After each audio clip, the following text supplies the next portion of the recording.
प्रधानमंत्री श्री नरेंद्र मोदी जी के नेतृत्व में और उनके मार्गदर्शन में आज वित्त मंत्री श्रीमती निर्मला सीतारमण जी ने भारत के युवाओं की उम्मीदों का बजट पेश किया।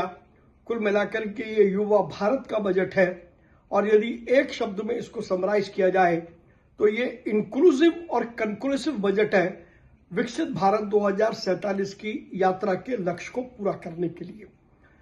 आज के बजट में जिस प्रकार से वित्त मंत्री जी ने बहुत बारीकी से अर्थव्यवस्था के उन सभी क्षेत्रों को छुआ है वो अपने आप में बेहद महत्वपूर्ण है।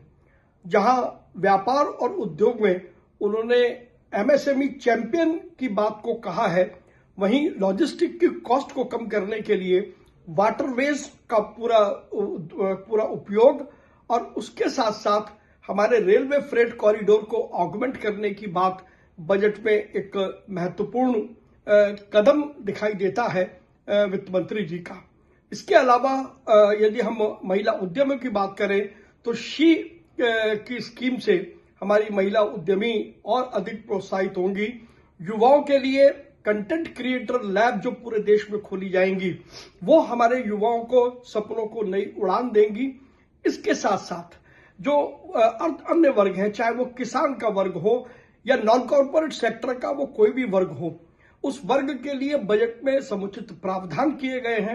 उधर दूसरी ओर कस्टम ड्यूटी बहुत सारे वस्तुओं से हटा करके भारत के जो उत्पाद हैं, प्रधानमंत्री नरेंद्र मोदी जी के स्वदेशी अभियान को गति देने के लिए वो भी अपने आप में एक बहुत बड़ी भूमिका निभाने वाले हैं और उससे भारत का एक्सपोर्ट बड़ी मात्रा में बढ़ेगा।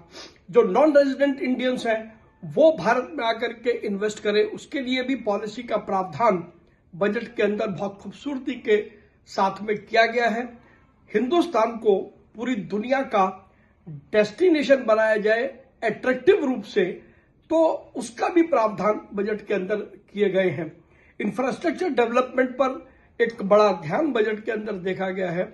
कुल मिलाकर यदि कहा जाए तो मूल रूप से ये एक समावेशी बजट है और हर व्यक्ति के लिए इस बजट में कुछ ना कुछ जरूर छुपा हुआ है। इसके साथ साथ व्यापार और उद्योग के लिए ईज ऑफ डूइंग बिजनेस और आम आदमी के लिए ईज ऑफ लिविंग का ध्यान भी बहुत अच्छे तरीके से रखा है। मैं वित्त मंत्री श्रीमती निर्मला सीतारमण जी को बधाई देता हूं।